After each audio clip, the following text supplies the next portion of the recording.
Good afternoon, everyone. We welcome you to the afternoon session of this FTP program.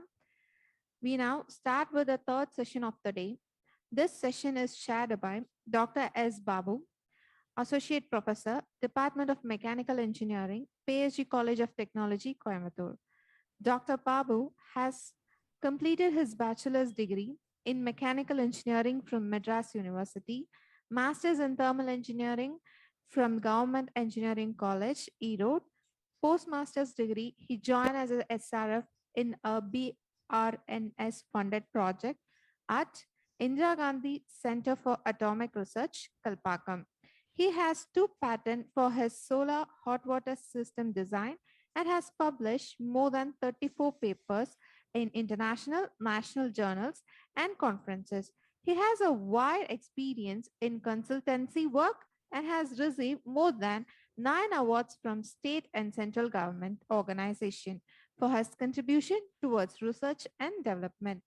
Today, Sir is here to enhance our knowledge about thermal and electrical energy harnessing from solar and their applications. So now I invite Dr. S. Babu to take over the session. We welcome you, sir. Yeah, thank you. Thank you for your lovely introduction. Once again, I want to confirm my voice is audible. Yes, sir, it is audible. Fine, perfect. Okay, thank you. Let me thank organizer for providing the wonderful opportunity to share my experience. So today talk is thermal and electrical energy harvesting from the solar and their application. So in a world or in India, the energy demand is rises day by day. So we should change the or prefer the any alternate energy. So this is my overview of my presentation. So I have the 6 part. So first one is the introduction. It may be covered in terms of energy, then it's a solar energy and sun and the earth and the solar constant, the complete information is related to the science background. That is the introduction of energy side. Then second part, that is a solar geometry. Hello, okay? Yes, sir. Okay, yeah. So introduction part, that is more depends on the science, that is energy fundamental. Then second part is there's a solar geometry. So how that irradiation value we can measure, what are that particular phenomena is involving in that measuring the solar irradiation. That is the second part of my presentation. So third one is the solar thermal system and its application. So it will cover the all thermal concept. It may be a steam or a hot water system and that applications point. So fourth part, we move to the solar PV system and its applications. That is electrical energy based. The last two, sixth and fifth and sixth, that is how we can file the patent. So I will give you the some examples. So I want to stick on the more. I want to spend some little more time for fifth and sixth part. So sixth one is what are the research work at present is going on at my campus. There's a PhD College of Technology. Okay, okay. So better I will give you a in-depth or an engineering applications aspects. So you know, right? The heat and force and work and power and energy, that difference. So I will start from the fundamental. That's a scrap. So heat, you know, that's the energy transferred from hot body to cold body. We can measure in terms of calorie in a SI unit, or we can deal with the joule. So if I want to understand the or differentiate the heat and work or the particular temperature, we should know the some thermodynamic concept. So that is what is the intensive property or extensive property, how we can correlate with the mass and energy, right? Then science background also, that's a force, how we can Newton second laws involving to F equal to me. Then what is the unit behind that mass into acceleration?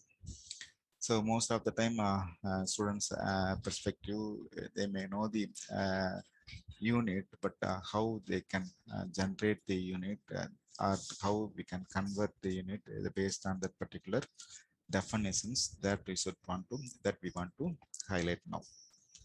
So next one is, see here, just a minute. So that is a work, then is a power, right? You know the standard formula, applied force and distance. That's a Newton, that's a force, M into A. So Newton, I can rewrite like that, kg into mass into, right, there is accelerations, M by S square. This Newton meter, I can write like that is equivalent to joule. That joule is equivalent to mass into acceleration, right? So the power, then the rate of work. Rate of work is the power. So Newton meter divided by the second, that is the power. So next one is the energy, that is a capacity to do work. So how can I differentiate that energy and power? That is power, how fast, right? Power means what's power you express, right? That's a quality point of view. So energy is a quantity point of view. That is how much that is, right? How much. The energy, other word, there's a consumption point of view, right? Consumption point of view. But power, it's a demand point of view, right? In electrical way, we want to explain that is a consumption and demand, like that. Okay. So this is a fundamental that energy we want to convert, right? The energy, the first law of thermodynamics or energy conservation law, that is related to the how we can convert one form of energy into another form. Okay. So now we land into the renewable energy. You know, right, from the word itself, you can understand the concept. That is a renewable energy. That's a renewable energy. So constantly replaced through the natural process. So that is the definition of the renewable energy. So different types of energy, you know, right? That is solar, wind, bio, hydro, and geothermal, tidal, like that, right? But out of the that renewable energy, energy can classify as a primary energy and secondary energy. Like that is a commercial energy and non-commercial energy. Like that is a semi-renewable energy and non-renewable energy. So the non-renewable energy comes under the commercial energy. So renewable energies comes under the non-commercial energy. So this is a some fundamental, right? You know, right? Renewable energy, the sources that is related to the what? Related to the solar energy only. So that's a prime energy, right? From the two presence of solar energy, that is the causes of wind energy. In a solar energy application, that is the causes of solar photovoltaics or a solar thermal that we're going to discuss now, right? Similarly, it's a photosynthesis process that is a cause of biomass, right? So like that, we can even what I say, hydroelectric geothermal, that is also a derivative energy of the solar system, solar energy. Okay, right. So now we enter into the solar energy. So before going to that in depth, I want to explain about the sun and earth. So in your school day, you come across, right, 9 planets. So now one planet is left. So we are Earth, we are in the Earth. So we are falling to the third one. So we should know um, that is the orientation. Some angle is tilted, right? The tilt angle is highlighted 23.5%, 5 degree. It will rotate it one revolution. There is about 24 hours. That fundamental I know. So we want to know the what is the distance from here to there. If I varying the distance, right, from the Earth to Sun, obviously your solar intensity or solar energy is varying. So that's also one of the key factor to measure the solar intensity. So now I want to give some data related to the sun. So 1.3 million Earth can fit inside the sun. So it's completely, it's made up of hydrogen, helium, and metals. Right? So the total mass is 99.8. So it has a very huge energy. So it's a black body temperature is around 5000 degree. So we can tap more energy from the sun. So you know that's when school days you come across that radiation, right, received uh, from the sun. That is electromagnetic wave. Electromagnetic wave. So the hydrogen and helium, so 3:1, right? The hydrogen gives the helium into some energy, that is E is equal to mc squared. So the Earth receives around 1.7 into 10 power 17 watts of power per hour even. So how effectively we can transfer one form of energy into another form of energy, that is our intention, right? In a wavelength aspects, if you want to discuss the 0.224 micrometer. So the visible radiation is a 0.3827 micrometer. So based on that particular wavelength, we can design a system to transfer, to change the one form of energy into another form of energy, that is a solar energy, into some useful form of energy. It may be a thermal energy or electrical energy. So just now highlighted, I will give you the in-depth of the calculations. What are the factors is affecting to measure the solar irradiation? You may know most of the research worker for engineering aspects, they may stick on the applications point of view. But more research work is going on in a measuring the solar energy itself. Okay, fine. Before that, you should differentiate that, right? What is the radiation? What is the irradiance? What is the irradiation? What is the insulation? What is the radiosity? So if I want to talk related to the watts per meter square, right? Let's say radiance, rate at which radiant energy is incident, right, in the surface per unit area of the surface. So that is watt per meter square. With respect to the, that is, you know, right, joules per second, that is a watt. So into the time, that is irradiations. Into time, this you want to measure that hour or day based. I want to stick on that irradiations, right? So come to the bottom. So this is a different spectrum level, right? From the gamma rays, X rays, right? Ultraviolet and infrared, microwave and radio frequency. But we want to fall in into that particular area only. There is a 0.392, that's a micrometer, 0.392, 0.76. So we may fall into that particular region. So within that spectrum, how effectively I can transfer or I can desire my desire energy. So come to the right hand side, the solar radiation spectrum. That's ultraviolet. That's a visible light. These are all thermal radiations. These are all thermal radiations. So your system supposed to be work with respect to that particular wavelength. Okay, that is my understand. That is my concentration. Okay, so we need to measure some value. We have the some thumb rule like a solar constant.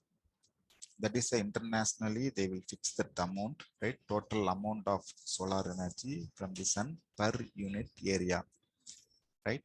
So that value we are fixed. That is the value we are fixed. There is 1.36 kilowatt per meter square, right? 1366 watt per meter square. So that is the value. So this constant from that particular constant value, that is shear value, that's a scaled value, we can calculate the solar value, that current solar value, that's the irradiance through that particular formula. At what day it is, that number of day, everything we can sum it and be able to calculate in a numerically by using that particular formula, right, through the solar constant. Okay, so first thing is supposed to be known, right? So when I measure the solar irradiation, right, when I measure the solar irradiation, so we in atmosphere that lots of dust particle and air particle is mixed. So we need to differentiate that, right? There's above the atmosphere, there's extraterrestrial radiation. Extraterrestrial radiation, that is we are highlighting in a red color mark, right? Extraterrestrial radiation. So inside that is for a terrestrial radiation. So it means some of the rays is observed or scattered, right, through that particular atmospheric mass, that is air or water particle or moisture like that, right? So you know well, I want to highlight that UV, that most of the UV is observed by the O3 layer, right? That is the first initial stage. So these are the things is referred later to the atmospheric air, how is disturbing the irradiation value. Okay, so that we want to mind it, no, that we want to calculate, that is we refer that values, that's the AM, that's the air mass, right? That's the air mass. If at all the air mass is 0, that is a extraterrestrial irradiations, right? That is come somewhat peak. The air mass, it may be a 1 or 1.5. So the measured value is different, right? So these are the information, right? Ultraviolet, there is a 6.6%, the visible 48%, and infrared is a 45%. So most of the time we more depend on that particular visible lights, right? How effectively I can change the what one form of energy, that's a solar energy, into right desired form like a electrical or thermal energy. Okay, right. So I want to design that particular system with respect to the what different spectrum level, right? That's a wavelength. So see here, so we want to fall in this particular region, that is a thin film PV device responsible. So if you want to take from that particular wavelength to this much, right? Around more than 100,000 nanometer, the crystalline silica, right? So most of the physics related research work is going on, how we can improve the photovoltaic efficiency, right? What material it's involving to generate the more power or to convert the electrical energy from the solar energy. Okay, so that's the case. If I want to deal the thermal solar design, I supposed to be stick on the global or the complete radiation. Okay, that we will discuss in the next slide, right? So now let I want to share and discuss how the total income energies enter or penetrate inside the particular earth, how it will reflect, right? How it's observed. So if you assume it, the total 100 units of energy radiations from the space. So 31% is reflected from the atmosphere itself. So remaining whole part is absorbed, right? That is where 47% is absorbed by the earth. 4% from the earth is reflected. Then 17% is absorbed from the atmospheric mass. Okay. So we can reach that 4 plus 47, that's a global radius, right? 4 plus 47 is around 51% only. We supposed to be receive the solar energy. In this particular 50% of energy, I can design like a what? Where exactly I want to design that particular my device to convert one form of energy into another form of energy. So that is the case. Okay. Fine. So any cost, your system efficiency is not more than that particular 50%. Okay. So this solar energy, I can classify, right? From the sun, directly we can receive the some energy. Okay. That is we call as a beam radiation or direct radiation. Then it will hit somewhere, right? And deflect. It will hit somewhere and deflect and scatter, right? That is comes under the diffuse radiation. So first one is the direct radiations. Other name of direct radiations, that is beam radiation. Next one is the what? Diffuse radiation. The other name of diffuse radiations, that is the scattered radiation. So last one is a global radiation, right? That is a total radiation. So that is means the beam radiation, summation of the beam radiation and diffuse radiation, right? So whether your system, it may fall into the diffuse radiations, perfectly work with the diffuse radiation, or your systems perfectly land with the what? Direct radiation, that's a beam radiation. Or I can design the system, right? We can use for global radiation. Okay. So this direct radiation and diffuse radiation and the global radiation. So like that we can segregate the races. Then we can design the our system according to that applications. Okay. Right. So this is the introduction part. Right. Now we move to the second part. That's a geometry, solar geometry. So from that particular slide, you could recognize, right? So our Earth is tilted up to 23.4 degree. It rotates its own axis, then it rotates in the sun.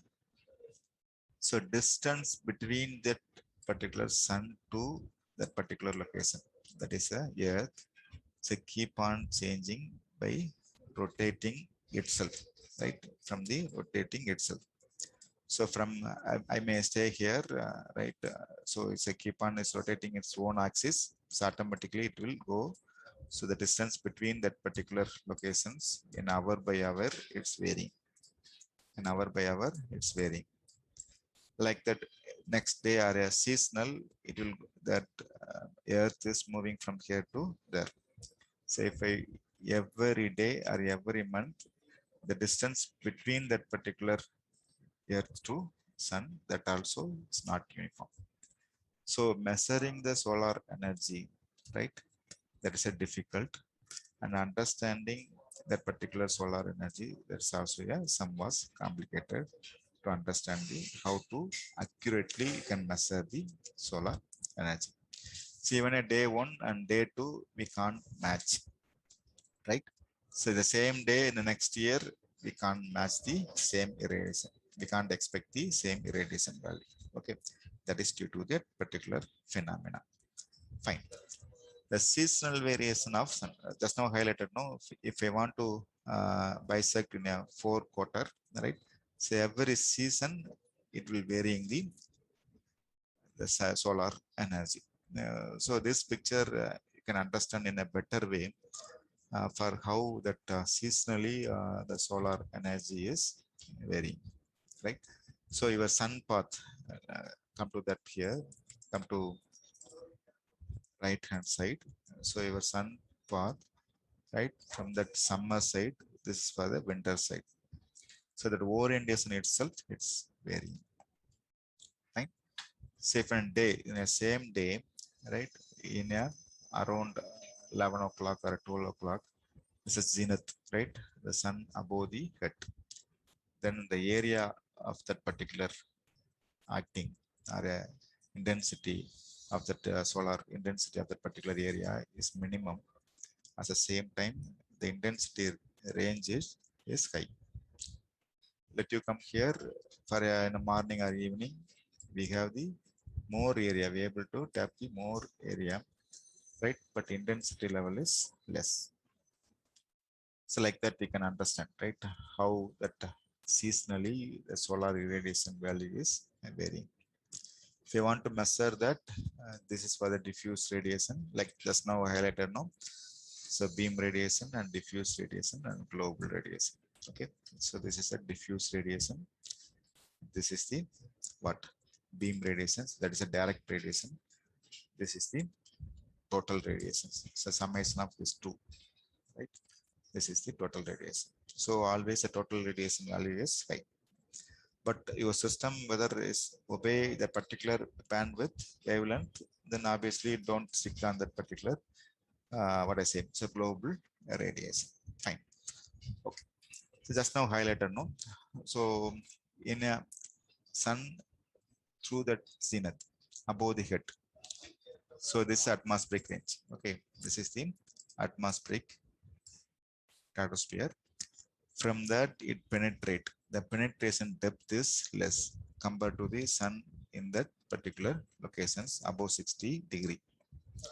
So then that all the solar irradiation, it's supposed to be penetrate that particular mass and reach that particular location. Am I right? So this is the case. Okay. So obviously that air mass is increases. Your solar irradiation value also decreases. So while you measure that particular concept, is supposed to be deal that too. Okay, that is related to the, we want to consider related to the that air mass. Fine. So that is appropriate formula. We can use that particular formula and we can find the air mass index value, right? So whether it's 1 or 1.5 with respect to the angle, we can calculate, we can find the uncertainty value in order to get the accurate measured value. Fine. Okay. So these are the solar geometry. Then collector angle, where I supposed to be fix my collector. It may be a thermal collector or photovoltaics panel, right? So you know, right? That's a sun orientation from the east to west, right? Your system, right? Your system should place in a north to south, right? Then so throughout the day we can receive the what energy without shadowing effect.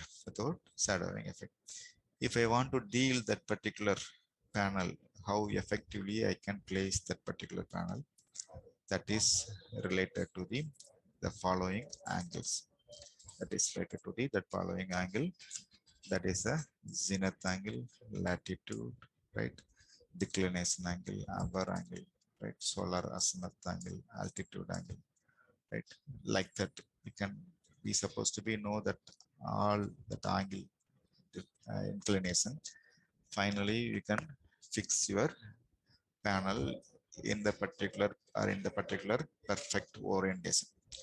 So that we called as the solar geometry, right? As an engineer, you supposed to be know some depth how to fix the panel or how what orientation we able to get the clear or a maximum solar irradiation, right? Right. So this particular slide, it may be help to the declination angle. So most of the time we are depends on the latitude and declination angle. So the beam radiation is flowing from the right hand side to left hand side. That's the arrowhead is highlighted. Fine. So with respect to that particular angle, how the declination, right? That is between the what earth axis of the rotation and surface of the cylindrical through the earth orbit. Okay, so that is the declination. So this slide also is in highlighted the declination angle. Okay, sigma. Fine. So it's governing lots of equations.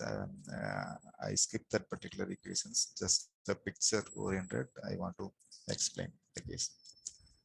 So now we enter into the solar irradiation measurement. So just now highlighted, so it's have the lots of uncertainty like latitude, longitude, the graphical location, climatic conditions, right? Clouds and water vapors. Even though the time by time, day by day, or year by year, the irradiation value is varying, right? It may be a increases or decreases depends upon that particular, right? Particular informations like a geographical location. Then where exactly I want to fix and measure that particular irradiation value, that is angle of tilt or collector design. So everything we supposed to be deals, right? Everything we have to deal the um, deal and optimize to measure. Okay, fine. So even though I don't know the any numerical calculations or results, I can able to measure the solar radiation value by using the proper equipments, right? If I want to measure the direct solar irradiation, if I want to measure the direct solar irradiation, right? So we prefer the pyroheliometer, right? The first one. So, but we're supposed to be take whether it's a azimuth angle or a perfect day we can measure, or we can take the lots of iteration, lots of tests, then finally you can conclude the pyroheliometer through the pyroheliometer what is the direct solar irradiation value. If I want to measure the global, right, global irradiation, there's a total irradiation, right, that we can use the pyranometer. So it has a lots of different types of equipments, right? Most of the time we are stick on these two only, direct solar irradiation value measurement and global irradiation value measurements. As a pyroheliometer and pyranometer. I want to show some picture, right? So these are the pyranometer, right? So how it will work with respect to the black body, and it has the some thermal sensor. So how much heat is exposed to the sun, that's supposed to be matched with the electrical heating system. Through the comparisons, it shows the correct value. Okay, so that is the working principle behind that pyranometer.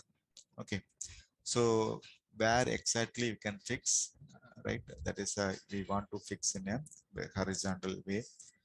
If I want to fix in a tilted way or shadowing way, then you can measure the diffuse radius, right? The same equipment. So pyroheliometer like that, right? So it's a like a conical shape. How effectively collect the direct component of the solar radiation. Similar way, we have the inside it has the sensor by which we can measure the solar irradiation value. So this is the graph. It's a graph for a diffuse radiations. We can use the pyranometer under the shadowing effect. For a global radiation, so we can use the pyranometer. For a direct radiation, we can use the pyroheliometer. Okay, so maximum I said not solar constant, that is for 1.3 kilowatt. So here is highlighted what, right? 1000, above 1000 you can get the energy. But for your knowledge, for in a Coimbatore locations, that average solar irradiation value, it may be fall into the 500 watt per meter square. Okay. Okay. So this is a thermopile detector, two metals by which we can sense the temperature value. So one probe is exposed to the sun, other probe is deal with the electrical current. Okay, so this is some of the uh, model photocopy for measuring instrument for solar irradiation value. Okay, so why you want to get the correct or exact solar irradiation or a solar data? So most of the industries or most of the health or climatic or energy or UV effort or sustainability or renewable energy, wherever if you want to deal the irradiation value, we need the solar radiation data for a forecasting or for the particular day I want to assess, right? Say not only in agriculture and photosynthesis process, right? Solar output variation, atmospheric science. See everywhere this data, accurate solar irradiation data is useful for the particular sectors. So I highlighted some few sectors for understanding why we want to measure or collect solar irradiation value. Fine. So once you collected, right? So we landed the next part, that is how effectively we can utilize that solar energy. So in a solar energy utilization, right? That is direct method and indirect method. Direct method and indirect method. So direct method, it's fall into the two area, that is thermal and photovoltaic. So these are the indirect method, right? Already highlighted now. So most of the energy is derived from the solar energy only. Even a water power, wind, bio, wave, right? Also thermal, everything is indirect way of the solar energy only. Okay. So I don't want to discuss that's indirect method. We want to discuss the direct method. That's a solar thermal and solar photovoltaics. Okay. So now we start with the solar thermal. So that's a part 3. So the solar thermal, it's fall into the two types. Fall into the two types. That's a non-concentrated collector. Next one is the concentrator collector. So we will play the videos end of the this particular part, right? So in a non-concentrator and concentrator, in a non-concentrator, and what types of energy, that's a bandwidth I want to focus, right? Whether I want to fix based on the wavelength or whether I want to fix direct radiation or indirect radiation like that, right? That I supposed to be decided, right? For a concentrator where I supposed to be fixed. So these are the things are non-concentrator solar systems, like a flood plate collector, evacuator tube collector, solar pond, solar cooking, right? Here also, right? So this is a global radiation we can effectively use. This is solar air heater, effectively use, and what I say, we can convert our desired energy. Okay, so these are the solar systems. Next, we come to the beam radiation, direct radiations. I want to use that particular high intensity radiation, right? So already I highlighted the that particular diagram, you know. So the beam radiations, it has the high irradiation value, right? So that value I want to use. So this is a concentrator collectors, right? That's a solar chimney, right? This concentrator, strip concentrator, turf collector, like that. That different application I can use. I can concentrate. I can use the for a hot water application or steam generation application. I simply say is a thermal application. Okay, so that is the case. In application means the solar thermal energy. We can say for a hot water application, right? So we can classify, right, a domestic application and commercial application. How commercial we can use that particular thermal energy, or in domestic in householding, how we can use the thermal energy. That is depends upon our system design. Okay, so domestic hot water and like air conditioning, cooking, we can use. So vapor, technically speaking, in a refrigeration, air conditioning, we can use the vapor absorption system. For a generator part, we can couple with the solar thermal system, right? Like that cooking and greenhouse, or what I say, heating the house, right? So we can use some industrial applications also, like industrial process heating and pumping the water, right? Like that we can use the some other applications for a solar thermal side, right? So now at the various process of heating, that application is there, right? I want to highlight or I give some examples how the industrially we can use the solar hot water. Say example in a pharmaceutical industry, textile industry. In Coimbatore is very famous in textile industry. How that hot water or a steam, right, is used for what I say, renewable energy base, that like a solar energy. So we need the temperature range. I fix the temperature range. In a chemical industry, we need the 80 degrees to 320 degrees Celsius. For a paper industry, how much range of temperature or thermal energy we are expected. So according to that, I can design my, what I say, my solar thermal system. Or we can fix, we can couple with the, some hybrid system, electrical heater with solar thermal system, right?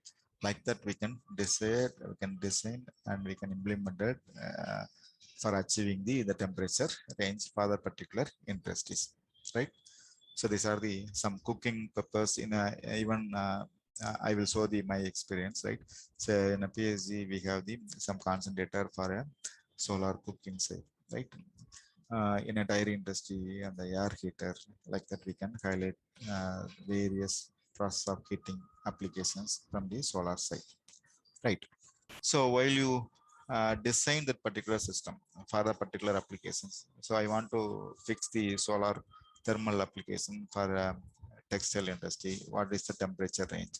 So temperature range, it may be a maximum is 150 degrees Celsius, right? Then obviously my system, what material I supposed to be choose, right? What are the reflector I want to fix? What heat transfer medium I want to use? What are the insulations I supposed to be preferred, right? Then a foundation, like that, right? The complete material for solar thermal applications highlighted in this particular slide. Low temperature absorber, what material I want to use, whether I'm fixing an aluminum for a cheapest material, or I can fix the copper, right? It's a highest thermal conductivity. Like that I can choose with respect to the my budget, my applications, my expected output, right? Then you have to design your system and implement it in this particular interest, right? So these are the things we supposed to be follow, right? Medium to high temperature or reflectors or selective coating we need or not, or what heat transfer medium, where thermic fluid I can use or not, or supercritical CO2 I can use or not. That depends upon the system size and the desirable quality output. We can prefer that particular materials. Okay, right. I want to highlight a few ready-made available solar energy application, and that are what types of the collector they are right now using. Right, for a hot water application, in a hot water um, applications, we can use the flat plate collector, right? That is used in the phenomena of thermosiphon concept. That's a passive system. So we don't want to any spend any extra energy to pumping that particular water or preserve that particular heat, right? That's a passive system. So indicator collector storage, direct circulations, or indirect water heating system or air system.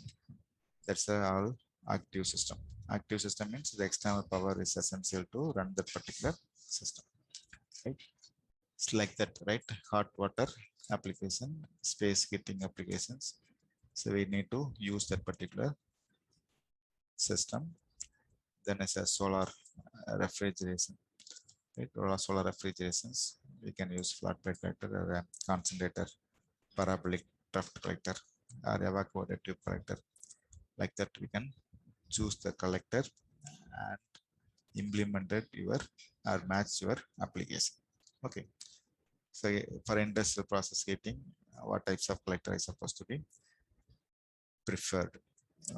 For a solar desalination or a solar thermal power system, I can use some of the collectors. Okay.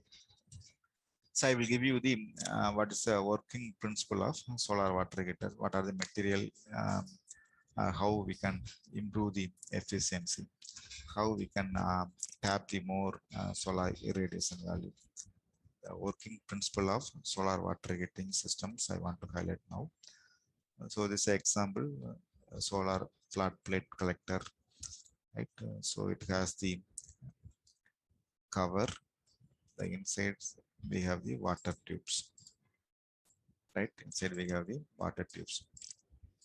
So the water inside the tubes, the water is exist. So this is a glass cover, transparent glass cover.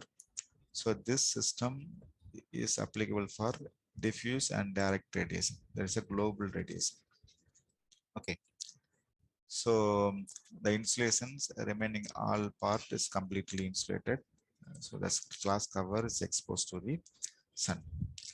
So all irradiation, solar irradiations is penetrate and hit that particular surface.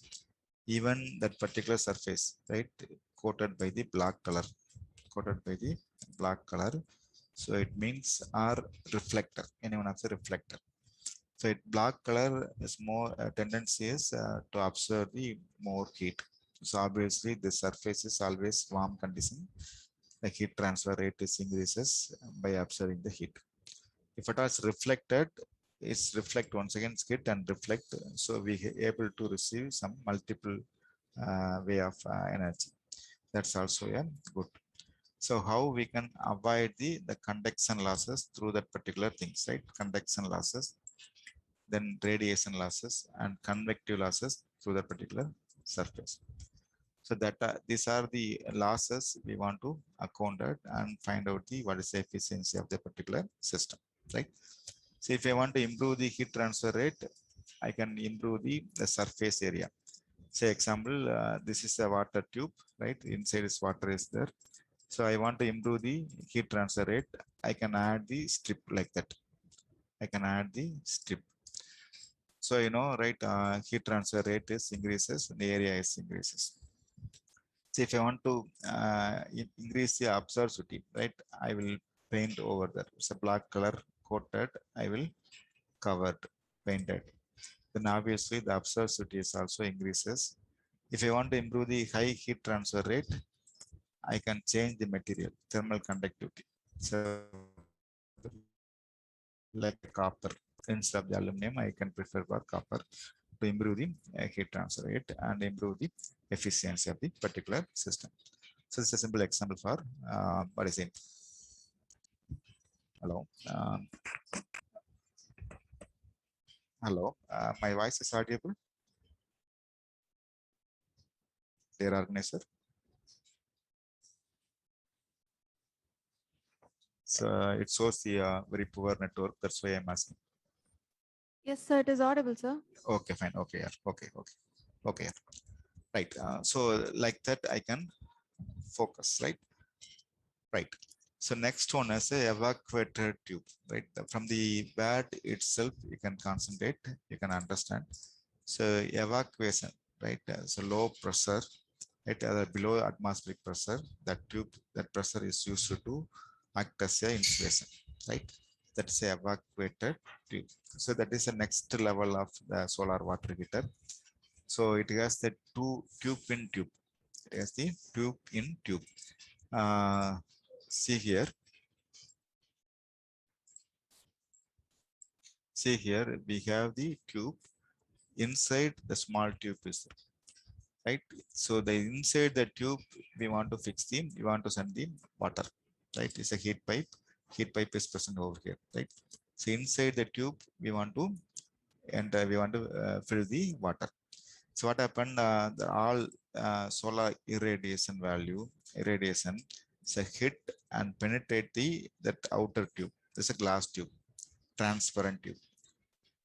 Then that all energy, light energy, is a penetrate and hit in this particular surface. That's a heat transfer tube surface. So once it's hit that particular surface, light energy is converted into the thermal energy. The thermal energy is carried by the water, right? So whenever, right, what they keep on that light energy is exposed to the sun, is keep on light energy is absorbed by that particular medium. So once this heat is increases, right, compared to the atmospheric conditions, the del T is created. Then the T is, the heat is transferred from here to there, which is avoided by the evacuated tube by maintaining the evacuation, okay. So the inside the tube is water. In between that, we want to maintain the vacuum. You know, right? In a convection and convection is arrested by the vacuum environment. So only radiations not it's a high temperature only is supposed to be accounted. So we obviously be able to store the high energy by using that particular evacuated tube system. So its efficiency compared to the solar system, the peak efficiency is somewhat 10% is high with respect to the flat plate collector, right? So this is the evacuated tube collector solar water heating system. Fine. Similarly, solar air heating system. So it's exposed to the sun, you know very well, right? It's exposed to the sun. It's also act as a global radiation. So it has the lots of matrix type material. So all energy is absorbed. Then once it's absorbed inside that particular air molecules, it gets get energized. So all air molecules try to go out. It gets energized, try to go out.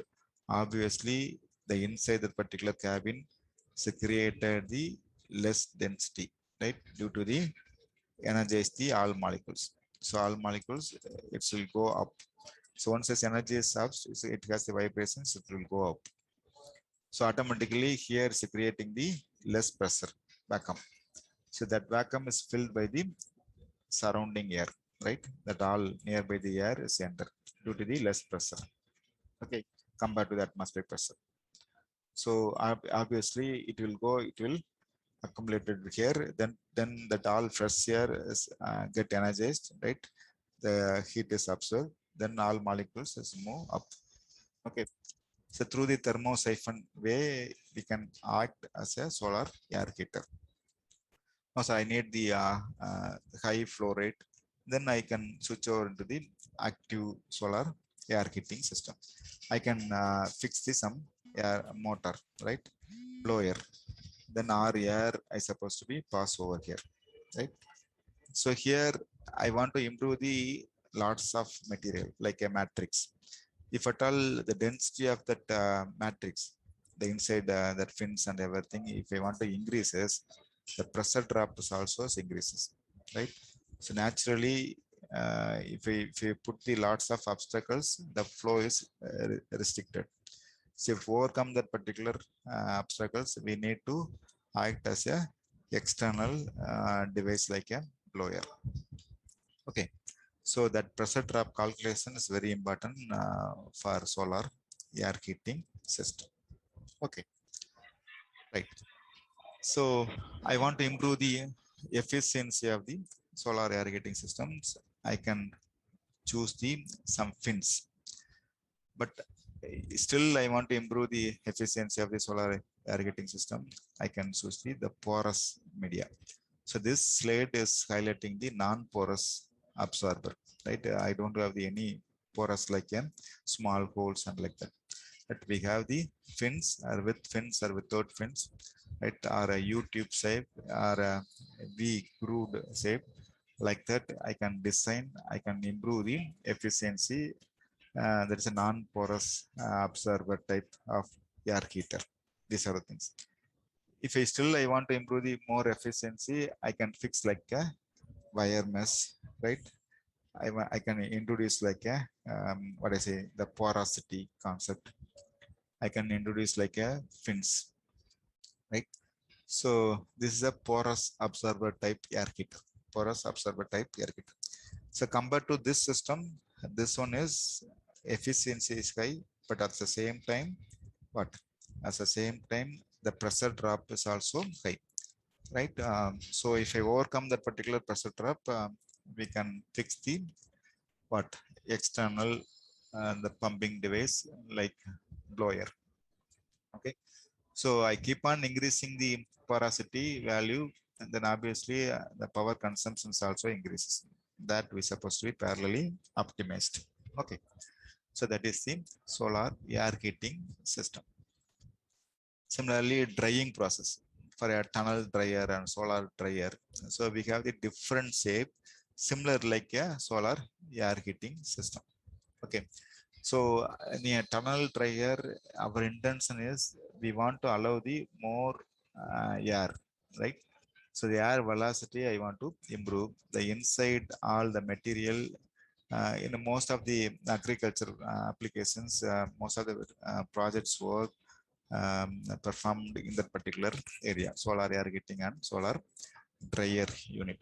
How effectively we can minimize the drying rate, right? How effectively we can capture the all moisture content from the agriculture product. Okay, so here most of the students aspects they may think we want to improve the high temperature inside that particular panel, right? But rather than we can maintain the relative humidity, right? We can maintain the relative humidity inside the particular cabin. That is the intention, right? So it may be one of the causes we can creating the high temperature. We can what is it? We can induce the air flow rate in a significant amount. So that is the way. Unless otherwise your tunnel design or the tunnel design, the orientation or flow case, that is very important. That is very important. So just I highlighted the different types of dryer over here. I will show the some my research projects in this particular area. Okay, later. So sometime we want to fix the hybrid way, like a solar and wind ventilator dryer. So like that, right? Solar radiation, solar air heater. Then I can't. I want to fix in the dryer chamber. The dryer chamber is assessed with the what the horizontal vertical axis wind turbine, right? Like that vertical axis wind turbine, right? So use that particular hybrid concept. We can induce the or we can allow the more air flow rate to maintain the high drying rate.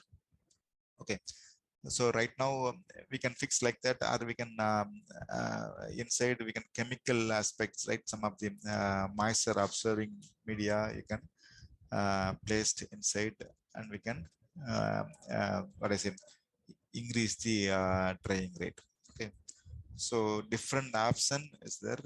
So we can engage, we can extract the more water particle or moisture content inside the particular drying product. Okay, right. So this is the solar non-concentrated type. Now we focus into the concentrated type, or we call as the focusing collector, right? So these are the things. It's a parabolic tuft collector, linear Fresnel collector, a central receiver, it's a heliostat based central receiver, disc or engine type tuft collector. So these are different types of focusing collectors is commercially available for a high temperature applications. Where we are discussing that all no, that is related to the low temperature application. So now we focus on the concentrated collector, that is high temperature application. So in a low temperature applications, it may be up to 60 or 70. Even at 70, if you reach, you may facing lots of problem for a steam formation or the partial pressure difference. Okay, so we restricted to tap the solar water heater up to 60 degree, right? Or beyond the case is 75 degree. That's all, right? So here we can go up to more than 100 by a concentrator. So according to that, my system design and safety precautions, everything we can preferred and fixed. Okay. So this is a concentrator. So one more concentrator is commercially available. That's a Fresnel lens concentrator, right? This is a concave convex lens type. Right now, we have the Fresnel seat, right? Fresnel seat in a very cheap cost. So even 6,000 rupees in a 1 meter into 2 meter Fresnel seat we can buy and we can perform the experiment, right? So this is the case, right? All irradiation value and hit over here and concentrate in this particular location, right? So this is right now instead of the glass, we can prefer the polythene sheet, Fresnel polythene sheet for a concentrator type. Right?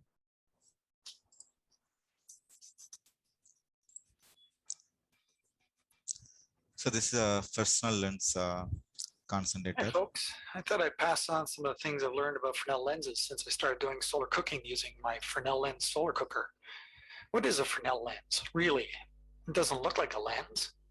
A Fresnel lens has circular grooves in one side of it. It's hard to see them through the camera with my big Fresnel lens, so here's a smaller one that uses a magnifying glass. You can see it's quite thin, and if you look closely, you can see the grooves.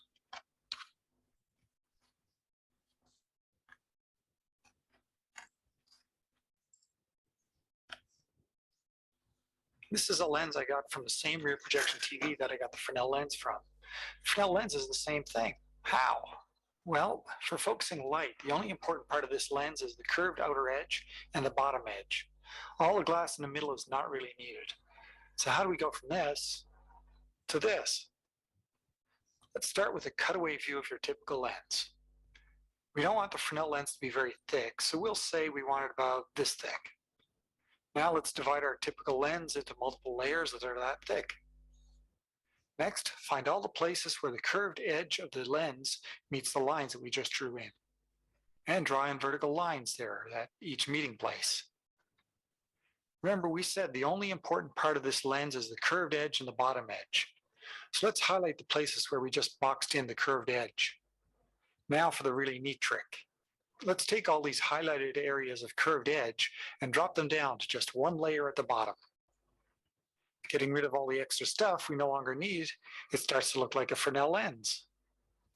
We'll just give it a thicker base to hold it all together and make it all the same color, and that's a Fresnel lens. We've kept all the important stuff needed for the focusing the light, the curved edge and the flat bottom edge, but gotten rid of all the unnecessary stuff in the middle. If we wanted to have the same focal length as the original lens, then we'd have to adjust the curvature a little. This makes up for the fact that the light isn't traveling the same distance through this thinner lens. For my solar cooker, I wanted to know if the focal length was the same with the grooved side facing the sun as with the flat side facing the sun. I basically want to know if it made any difference. Here's my Fresnel lens solar cooker here, all ready to do some testing. Focal length test and heat test. Right here I have my sun finder, so right now it's lined up with the sun nicely. I've also marked the top here, which side of the lens is grooved. It'll be very clear. Here's my setup for testing the focal length.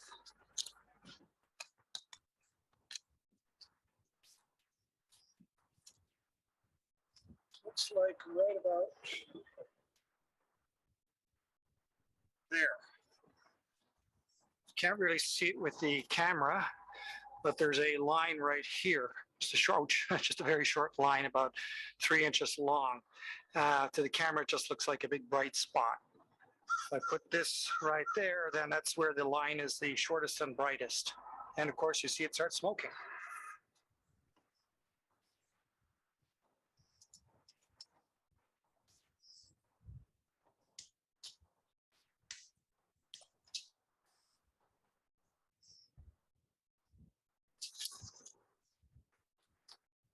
The distance is 32 inches. Okay, so that was all done with the groove side facing the sun.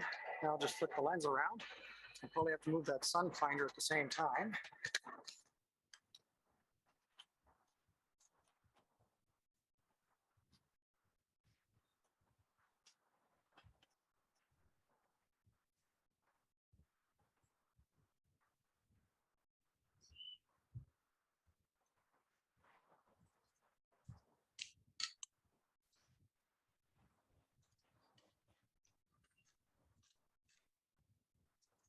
Okay, I've had to adjust things since the sun has moved, of course.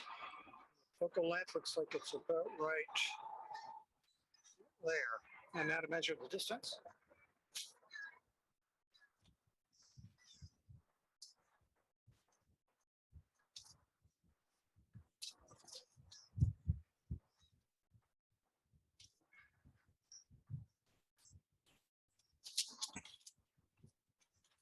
So it's the same, 32 inches.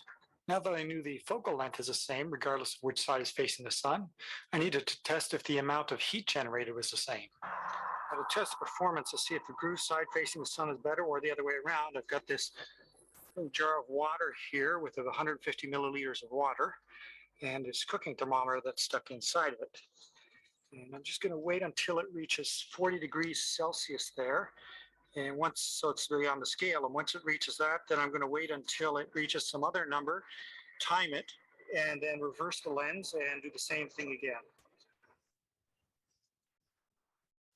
And there we go, it reached 40. Okay, so I started the clock. Okay, so it reached 60 in 1 minute and 55 seconds. Now I'll flip the lens around and repeat the test.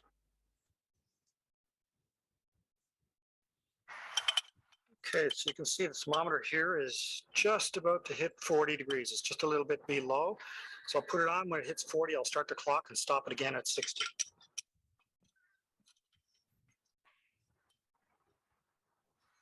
That took a lot longer. 4 minutes and 40 seconds. It's going so long that I even pushed it into the focal length a little more. And another thing I suspect is I've got transmission line here. You can see from the shadow is going through the lens, but not something that would more than double the cooking time. So that was with the groove. There we go. It says grooved right there. So that's with the groove side facing away from the sun. The flat side facing the sun takes a lot longer to cook. After I did these tests, someone in the Solar Cooking Yahoo group pointed out a document that showed why I got these results. Yes, boss. It's okay. It turns out that a lens made from a portion of a sphere experiences something called spherical aberration. This means that not all the light meets at the focal point, and so a Fresnel lens made from that spherical shape will also experience spherical aberration. To fix this, Fresnel lenses are made with slightly non-spherical curves that make sure all the light meets at the focal point. But when you flip a Fresnel lens with this type of curve around, not all the light meets at the focal point, and that's why there's less heating. This means that when I measured the focal length when the flat side was facing the sun, the bright line of light that I thought was the focal length was really the focal length of some of the lens, but not all. And when I did my heat test, some of the light was focusing in front of the glass and then veering off past the sides of the glass. So put the groove side facing the sun. The last thing I want to talk to you about is the shape of the light at the focal point. I mentioned that the focal point of my solar cooker's Fresnel lens is a short line, about 2 to 3 inches long. Hello, Senaf here. Turns out that some lenses focus to a line and some to a point or a spot. The smaller magnifying glass I use to show you the grooves with focuses to a point. These two different types are often referred to as linear lenses and spot lenses. Well, thanks for watching. Don't forget to subscribe if you like these videos. Hello. Have a look at my YouTube channel, rimstar.org, for more Fresnel lens, solar cooking, and science and tech videos. Senaf here. Also, don't hesitate to leave questions, comments, or video suggestions below. Have a good one.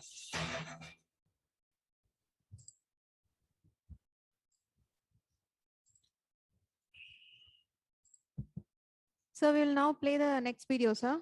No, yeah, just a minute here. Yeah, already run off time. Okay. We move to the presentation now. Okay. Then we will play Now you the can next share video. your screen, sir. Yes, please.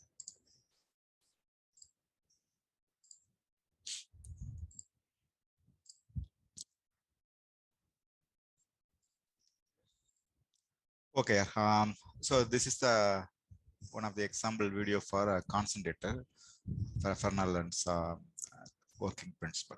Okay. So next part we move into the solar photovoltaics. I want to rush up my presentation now, so I want to complete within the time period. Okay. So photovoltaics, the solar irradiation, the wavelength, if you want to consider, that's a photons, right? Light energy. So only we want to focus that light energy. That light energy used to convert in a electrical energy, right? So this is purely based on the material concepts. So N-type semiconductors, N-type and P-type semiconductors. So see here. So this is a N-type layer, and next one is the P-type layer. So the penetration depth of that particular light energy, right? Photons, light energy is a penetration, so it will penetrate. So while you penetrate that particular surface, right, the material phenomena, it has the electrons and holes. So N-type it has the electrons, P-type it has the holes. So this electron, this imbalanced electron, it try to move and fit into that particular hole. Right? So if I want to collect that all electrons in a bus, in a rope, right, then we can give you into the load like that.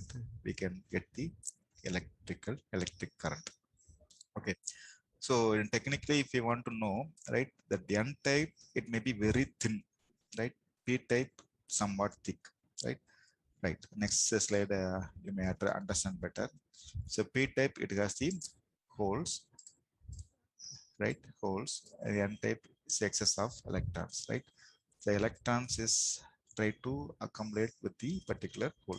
Just now highlighted, no, N-type, it has the very thin, P-type is a thick, right? Compared to that, somewhat big. So that all the N-type, all that electrons we want to collect, that is a we call as a electrode, we call as a bus. So that bus and the positive electrode, we want to connect it, be able to get the what current. Okay. So that junction, you know, this N-type and P-type, that's junction, you know, this junction we call as the diffusion phenomena, right? A depletion layer. We call it as a technically, if you want to see, as a depletion layer. I will show the one video in a perfect way. They are explaining with the animations after that completion of that particular topic. Okay, so this is the working principle of PV photovoltaic. How we can improve the efficiency by improving the material property, or by screening the thermal radiations. We want to allow only a what photons, light energy, right? That is a biggest task, right? How can I screen the thermal energy? How can I allow only for light? So if at all thermal energy, if at all hit on the particular surface, the temperature of surfaces increases. Temperature increases in a PV panel, automatically efficiency decreases. Okay. So our new material, right? The physics, lots of PhD work, even when a PhD tech, more than 30 PhDs working on that particular area, right? The material aspects. So process how we can from the silica, so how we can segregate, then finally how we can form the ASEAN model, PV model. Okay, this is a small line diagram. So classification aspects is a monocrystalline and polycrystalline. So this shape and the color, we can easily identify whether it's a monocrystalline or polycrystalline.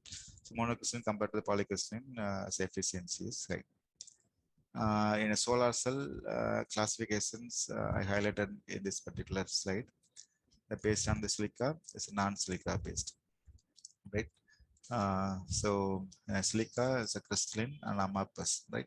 So these are the physics. Already I told you, so material aspects, they're supposed to be conduct lots of research in this particular area. Okay. For fulfillment of my presentations, I centered this particular slide over here. Okay. Right. Different shape. We can fabricate different shape of solar cell, even a flexible solar cell, even in a bag or in a t-shirt, we can easily fit the solar module. Even a watch or a calculator, we can place the solar cell. So this is a model, PV model component details. We have the frame, front cover, right? Solar cell matrix like that, right? So these are the different component in a solar photovoltaics. So obviously, the all penetration efficiency, everything is involving the panel efficiency. Okay. So individual part losses also we can supposed to be accounted. So your efficiency is dropped. Okay, right. Right. Now, based on the types, what is the efficiency range? The solar cell just now highlighted, no? So crystalline and non-crystalline side. So here is a silica based semiconductor, crystalline, non-crystalline side. These are the efficiency range.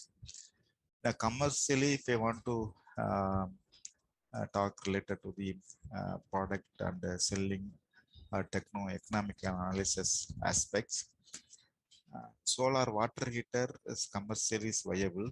Why? Because of the payback period, it may be fall into the 1.5 years, right? In 1.5 year, we able to get your investment money. Whereas photovoltaics, it's need around 6 years or 7 years to get your money. So payback period is too high in a photovoltaics. Why? Because of the efficiency is very low. Okay, so that's 10% only. So everything is a 10 to 5 to 10% only. So efficiency of the solar panel. Okay. So why we can't reach the 100% efficiency? Right? Still now we are discussing that same. Where exactly I want to fix my device with respect to the solar irradiation range, right? That's a lambda value. Then what are the factors is involving to convert one form of energy into another form of energy? Okay, so that all comprehensive understanding, you can easily understand why we cannot fix the or we can get the good efficiency of the solar photovoltaics. Okay, so these are the NREL data. What are the researches going on? We have some high efficiency for a multi-junction cell, but these are not in a commercial plant. This is a laboratory plant. So now we are in a 4th generation of solar PV model. Okay, this is a structure just now highlighted, no single surface. I want to rest surfacing. Then as a polycrystalline, right?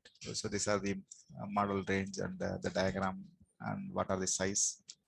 So everything I highlighted. And the valve device installing capacity right now we are in 2020 is around 300 gigawatt. So applications are electricity applications, electrical applications. It may match with the solar photovoltaics. Fine. For an technically speaking, or electrical point of view, is a grid integration applications, water pumping application, lighting applications, medical and village powering, like that we can classify. So once you produce the power, we can use for different electrical equipment applications. Okay. So this is a solar. Now, if I want to improve the efficiency, we want to stick on the hybrid mode, like a solar PVT, photovoltaic thermal technology. Okay, photovoltaic thermal technology. So right now we call it as a cogeneration, like that. No, like that we can simultaneously be able to produce the power and heat. So once that particular system is designed, your efficiency is somewhat better. Sometime the solar PVT and building integration, like PV cell with PCM layers, right? So PCM, the melting point, we can fix it. That system is preserve the all heat in a what I say in a surrounding itself, in a wall itself. So there's a cooling technology we can use, right? Like that, we can think applications, different applications, right? Right. I can play the one video now. Before that, I want to complete my slides. So if I want to, I will give you some my experience, how we can pattern the what I say product in a solar water heater. This is the solar water heater, existing solar water heater. Through the thermosiphon effect, the heat is stored inside the particular tank, right? So heat is absorbed, the molecules is energized, the molecules stored in the sales gas. Okay, so through the thermosiphon effect. If I want to integrating that both, right? If I want to integrating the both like that, definitely your storing energy is significantly sky, right? But at the same time, in a absence of sun or a temperature difference, it may comes reverse, right? The all heat at a night time, it will drain, right? If we able to give some, what I say, remedy for the particular applications, that is the novelty. So this is an integrated trapezoidal solar water heating system. So this is a collector. It's a short tooth integrated trapezoidal solar water heater system. So here that all solar irradiation hit and reflect it, and 1 second it may be hit, right? So the intensity of collection intensity is solar intensity is increases by the short tooth. Then I want to maintain there's a two classes. Within the class, I want to maintain the vacuum, right? Or inert gas for insulation. For a convection convections, I want to insulate over here. So this complete systems filled by the water, right? So solar radiation hit like a evacuator tube. It will penetrate in this glass and hit that particular surface. It will convert into the heat. The heat is stored by the water. Okay, heat is stored by the water. So after that, the temperature difference, here's the insulation, vacuum or inert gas insulations. The convection convection losses is avoided, arrested by that particular concept, right? So for energy storage, we can fix some aluminum tube with paraffin fixed. That's a PCM material. We can store the energy. Okay, so here the night losses is arrested by the shape. The collector efficiency increases by the shape. The losses is arrested by the what evacuation type vacuum. Okay, so this is a model, small model, transparent model. We are fabricated and understand the concept. Then real model we are fabricated. So real working model we are fabricated. So finally we got the pattern. So in a pattern, you supposed to be, they supposed to be raise lots of questions, right? So invention disclosure form. So through the patent agency, or you can file in your own way. We supposed to be answer that all questions, right? Whether the problem is addressed, what is your solution on that particular problem, what are the different solutions is available or not, how we can implement it, alternate implementation is there or not, whether it's a novelty is there or not, like that. They may raise lots of questions. You have to give the all answers. Then it's supposed to be processed into the patentability search, right? So through that, I am claimed design and development of trapezoidal sawtooth integrated solar water heating system with using PCM material. the similar pattern and paperwork, they're supposed to be highlighted. Whether your work and what I say, the existing work is a match or not. Suppose they may raise lots of questions after filing the pattern. The searching through the searching result, you have to give the justification. So it says so and so is a difference. My system, my concept is different. Like that, you can give the justification. Whether you file the pattern in a design concept or the working principle concept, there's a completely new. So already as water getting is there. So or else you can find the charge. So it's around 70,000 rupees. This is why the 30 rupees, 30,000 rupees only. You can prefer that based on your economical availability. So finally you can pay, you can wait, and you can what I say, be able to achieve the patentable one. So this is the process it's involving to file the patent. Okay, after finding the actual working model, so you got to approach the patent agency, then we can fix it. Okay, right. So this is the case I want to highlight. Okay, fine. So these are the some research project in a PhD Tech. Okay, so solar water heater, concentrator, hybrid solar water heaters, PCM ball based dryer, fin based air heater, exergy analysis of solar flat plate collector, right? TEG, thermoelectric generator, simulation, right? Concentrator solar system, like that, right? So, so in a solar plenty of research you may engaged. So you have the more potential. Right now, the government also initiated to build the solar power plant, solar photovoltaic power plants, right? So in Neyveli, MLC, they are ready to install the solar power plants. So right now, it's a 500 megawatt solar plant already installed. So this is information for your kind reference. Thank you for your patience. So we have one more Yeah, question. yeah, thermal energy storage, that is based on the latent heat of like PCM based. So what is a positive and negative of thermal energy storage? So PCM is also, it has some cycle efficiency. It may be a 50 times or it may be 100 times. We can feed the energy and recover the energy. Then obviously that phase change material efficiency also decreases.